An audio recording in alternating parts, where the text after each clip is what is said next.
In the 5th and 6th centuries, Britain changed forever. The Romans had left. The legions were gone. What remained was a landscape of cities and roads, of Latin and local tongues, and of peoples we often call the Britons, the Celtic-speaking inhabitants of the island. And then, from across the North Sea, came others: Angles, Saxons, Jutes. We call them the Anglo-Saxons. They came as mercenaries, as raiders, and as settlers. Within a few generations, they had established kingdoms where Roman Britain had been. The old cities declined or were repurposed. New languages and new powers rose. This is the story of how that happened. And it's a story that historians are still arguing about. What did Britain look like when the Romans left? Cities like Londinium, Verulamium, Eboracum, today's London, St. Albans, York, still stood. But the economy and the state that had sustained them were crumbling. The Britons were not helpless. They had their own elites, their own kingdoms, and their own ways of fighting. But they also faced pressure from the north, the Picts, and from the sea. Germanic warriors had been used as foederati, allied troops, in the late Roman period. Now they were coming in greater numbers. The sources we have are scarce and partisan. Gildas, a British monk, wrote a fierce lament about the sins of the Britons and the wrath of God. Bede, writing much later in the 8th century, told a story of Angles and Saxons invited in to help, who then turned on their hosts. Archaeology tells a different story in places: continuity, coexistence, and gradual change as well as violence. The truth is probably mixed: invasion and settlement, displacement and integration. The making of England was messy, and we are still piecing it together. Who were the key players? On one side, the Britons, the Celtic-speaking inhabitants of the island, with their kingdoms, their Christianity, and their memory of Rome.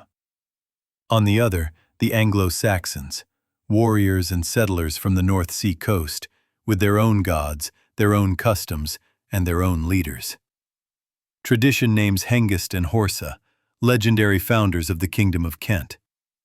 Archaeology gives us cemeteries, burial goods, and settlement patterns that show where Germanic material culture spread. The Britons did not vanish. Some were pushed west, into Wales, Cornwall, Cumbria. Some stayed and assimilated. Some were enslaved. The process was not uniform. In some regions, violence and replacement seem to dominate. In others, continuity and mixing are clearer. The Anglo-Saxons established kingdoms: Kent, Sussex, Wessex, East Anglia, and others. They adopted Christianity eventually. They wrote laws and built monasteries, and they created the political and cultural foundations of England. But the story of how that happened is not a simple one. It's a story of migration and invasion, of conquest and coexistence, and of the way the past gets told by the winners and questioned by those who dig in the dirt. There was no single battle that created England. The Anglo-Saxon takeover was a process: decades, even centuries of movement, conflict, and settlement. But we can point to key moments. The arrival of the first substantial Germanic groups, perhaps in the mid-5th century. Early battles between Britons and invaders, some of which may lie behind the legends of King Arthur. The establishment of the first Anglo-Saxon kingdoms. The conversion to Christianity, which tied those kingdoms to the wider Latin and Irish Christian world.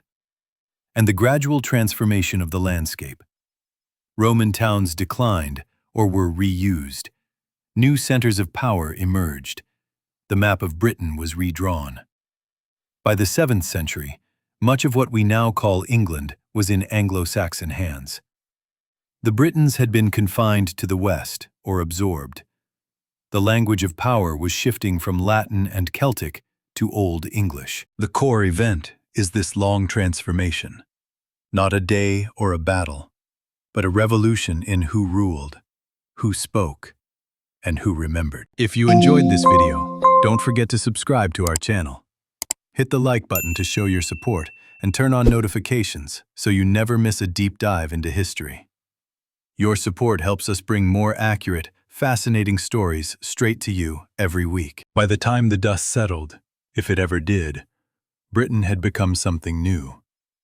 The Anglo-Saxon kingdoms would eventually unite under pressure from Vikings and under the ambition of kings like Alfred and Athelstan. England would emerge as a concept and then as a kingdom. The Britons would remain in Wales, Cornwall, and elsewhere, their languages and identities persisting. The cities of Roman Britain had been transformed. Some were abandoned. Some became ecclesiastical or royal centers. New towns and trading places grew. The ethnic geography of the island had changed, and the way the story was told had changed too. Bede and later chroniclers wrote the history of the English. The Britons became the other, the Welsh, the foreigners in their own land. That narrative would shape British identity for more than a millennium. And it would be challenged, in our own time, by archaeology and by the insistence that the past is more complicated than the stories we tell. Why does the Anglo-Saxon migration still matter? For one thing, it's the foundation of England. The language we're speaking now grew from Old English. The idea of England as a place and a people was forged in this period. For another, it's a battleground of interpretation. Was it an invasion, violent and total? Or a migration, slower, mixed, with more continuity? The answer affects how we think about identity, about immigration, and about the way nations are made. Politicians and polemicists have used the Anglo-Saxon past to argue for purity and exclusion. Historians have pushed back, showing mixture, change, and the diversity of the past. The story of the Anglo-Saxons is not just ancient history. It's a story we're still living with. And the way we tell it, who we include, who we emphasize, and what we admit we don't know, matters. Thanks for watching. There's so much more history to explore. So stay tuned for our next videos. We'll dive into even more fascinating stories around the world. And of course, subscribe, like, and turn on notifications so you never miss an episode.